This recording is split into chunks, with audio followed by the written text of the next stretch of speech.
I remember sitting on our old, squeaky porch steps, the paint chipping off like it couldn't wait to leave, just like Dad. Mom used to say he had wheels under his feet and a heart too big for any map. I never really got what that meant until the police came that day, saying Dad's truck was found abandoned by the side of some forgotten highway. I was just 7, clinging to Mom's skirt, not really understanding but feeling the weight of her silent tears. Mom, Jane, was a fighter though. Without Dad, she took on double shifts at the local diner.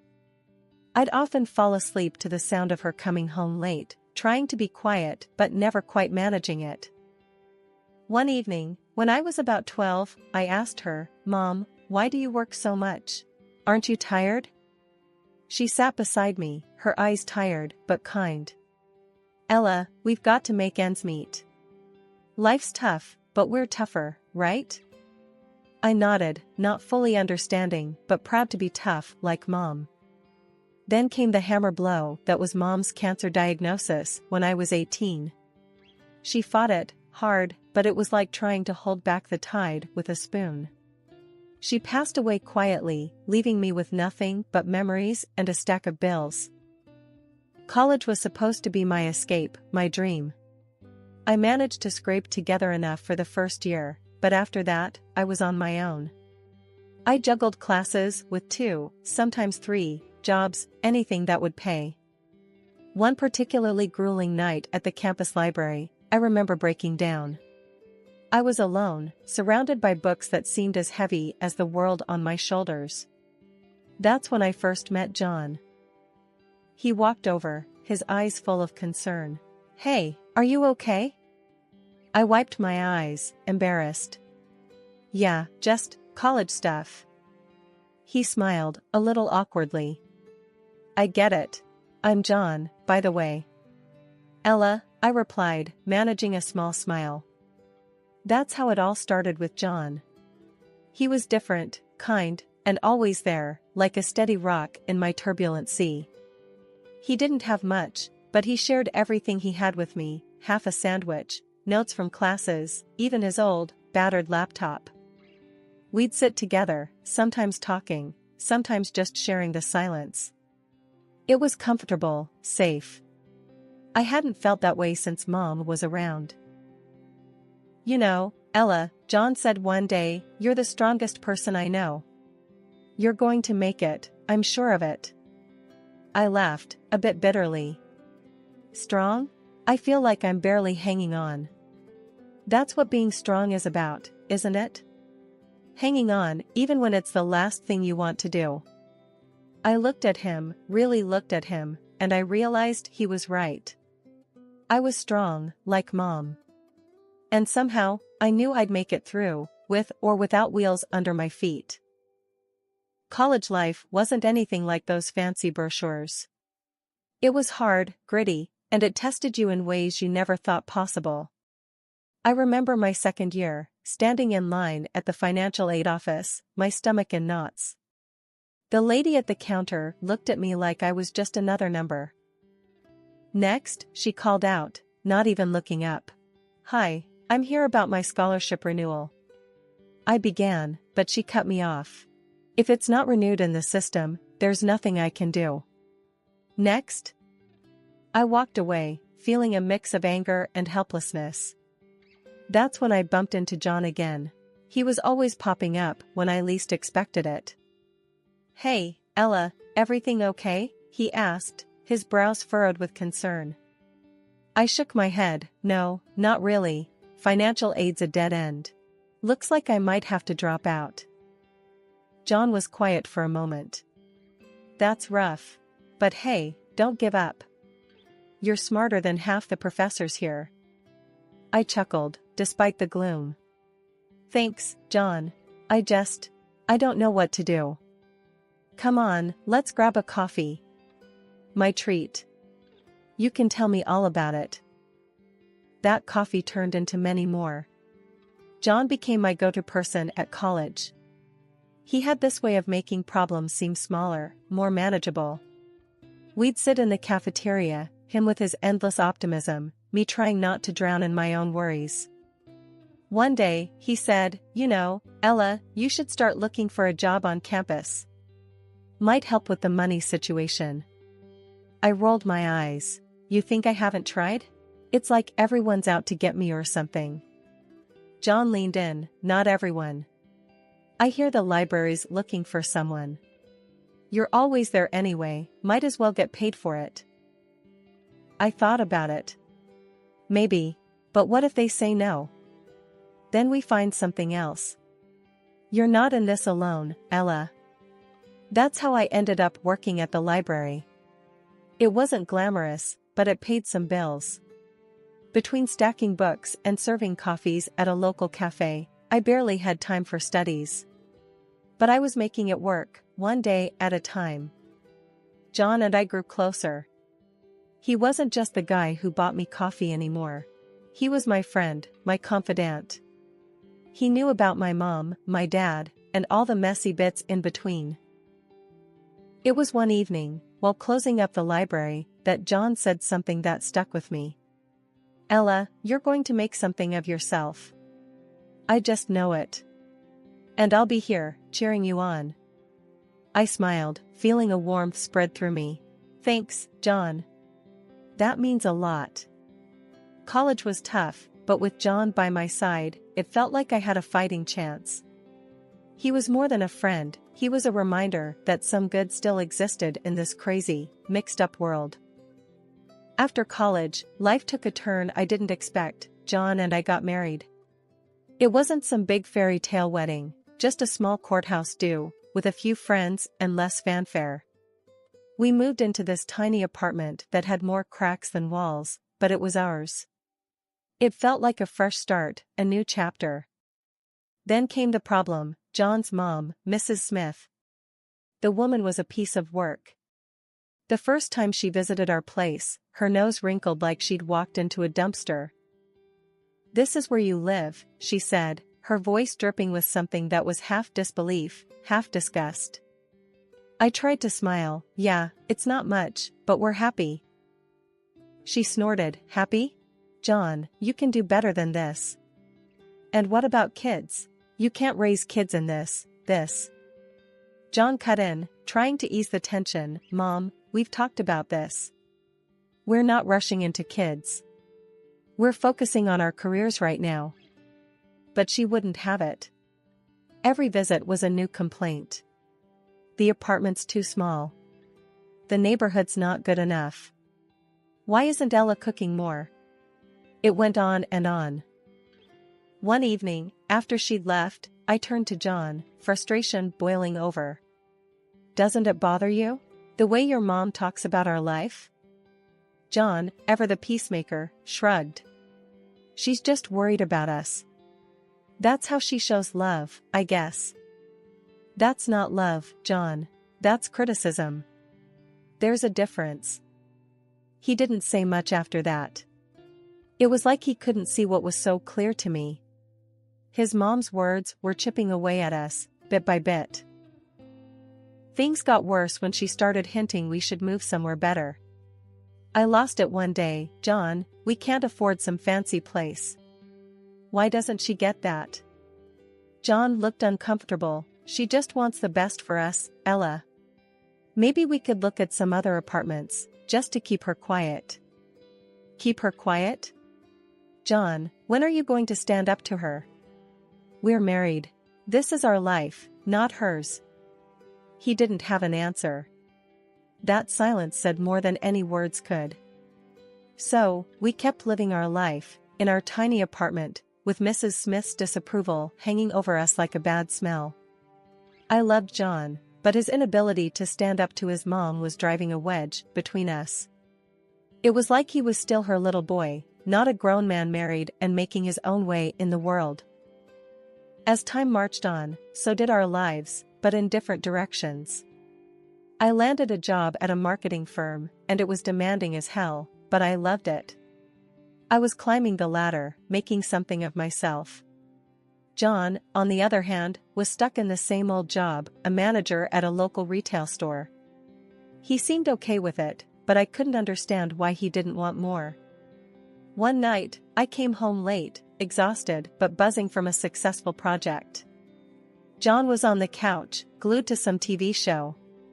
I flopped down beside him. You won't believe the day I had. We landed the big account. John grunted, "That's great, Ella." I frowned, looking for some enthusiasm. "Aren't you happy for me?" He turned, a bit annoyed. "Of course, I am. It's all you ever talk about. Work, work, work." I sat up, stung. "Well, sorry for being passionate about my career. What do you want me to do? Be like you, satisfied with just getting by?" He shot up. "What's that supposed to mean?" "It means, why don't you want more, John? Why are you content just being this?" He didn't answer, just stormed off to bed. I stayed on the couch, fuming and hurt. The tension spilled over into everything. Even simple conversations turned into minefields. Then came the day when John dropped a bombshell. He wanted us to move to a bigger place, something more befitting our status. I stared at him like he'd grown a second head. Befitting our status? "John, we can't afford a fancy place. We're doing fine here." He was insistent, "But we can't live like this forever, Ella. And my mom keeps saying." I cut him off. "Oh, so it's your mom again? When are you going to stop listening to her and start living for us?" John's face turned red. "I'm thinking about our future, Ella. Maybe you should too." That hurt. It felt like he didn't see all the hard work I was putting into building that future. It was like we were on different planets. In the end, we did move, to a house that cost us a whopping $12,000 a month. I could afford it, but it was a stretch. John seemed happier, but every time I wrote that rent check, I felt a part of me scream in protest. We were living in a house that was too big, with a gap between us that was growing wider. I lay awake most nights, wondering how we got here. Was it the money? The jobs? Or had we just changed too much? Just when I thought things couldn't get more strained between John and me, life threw a curveball. John's dad fell seriously ill. It hit John hard. They were close. Overnight, our already fragile routine got upended. One evening, after a particularly rough visit to the hospital, John slumped into a chair, looking like the world was on his shoulders. "Dad's not doing good, Ella. The doctors, they say he needs constant care." I sat beside him, trying to be the supportive wife. "I'm so sorry, John. Maybe we can get a nurse to help?" He shook his head, his eyes distant. "No, I've been thinking. I'm going to take care of him. I'll quit my job and move in for a while." I was stunned. "Quit your job? John, are you sure? What about our bills, the rent for this place?" He snapped, "This isn't about money, Ella. It's my dad. I need to be there for him." I understood, I really did, but the practical side of me was screaming. "And I get that, John, but we need to think this through. We can find another way to help your dad." He wouldn't budge. "No, my mind's made up. I'm doing this." So, he did. John moved into his parents' place, leaving me alone in our big, empty house. Days turned into weeks. I was juggling my job and all our bills, while he was. I don't even know what. Every time I called or visited, it was the same scene. John, either glued to his phone or the TV, looking exhausted and frustrated.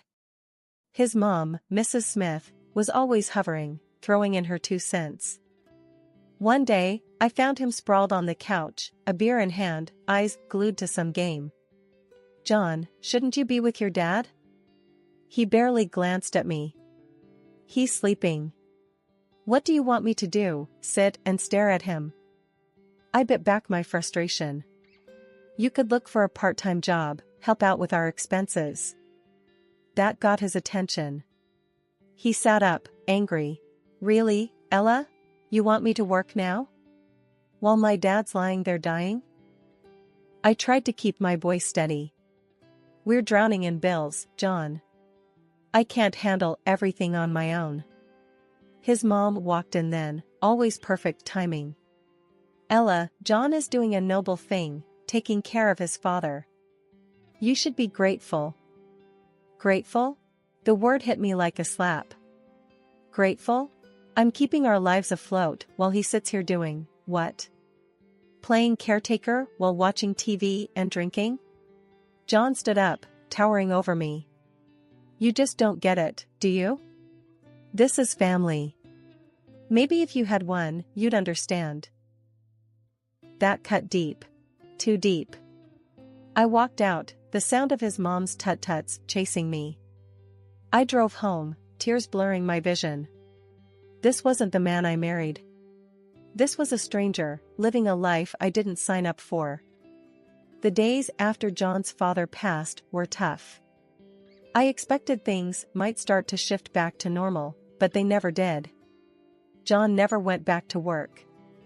Instead, he spent more and more time at his mom's place, leaving me alone in our big, expensive house, drowning in bills and loneliness. One evening, I came home from work to find John and his mother, Mrs. Smith, sitting in the living room. The air was thick with tension. I could tell something was up. Ella, we need to talk, John said, not even bothering to look at me. I set my bag down, feeling a knot in my stomach. What's going on? Mrs. Smith, who always had too much to say, started, We've decided it's best if John and I live here. We can take care of the rent now. I was shocked. What? This is our home, John. You can't just kick me out. John finally looked at me, his eyes cold. It's not working, Ella. You and me, this life. I need to start over, and Mom needs a place to stay. I couldn't believe what I was hearing. Start over? So, you're just going to throw away our marriage, just like that?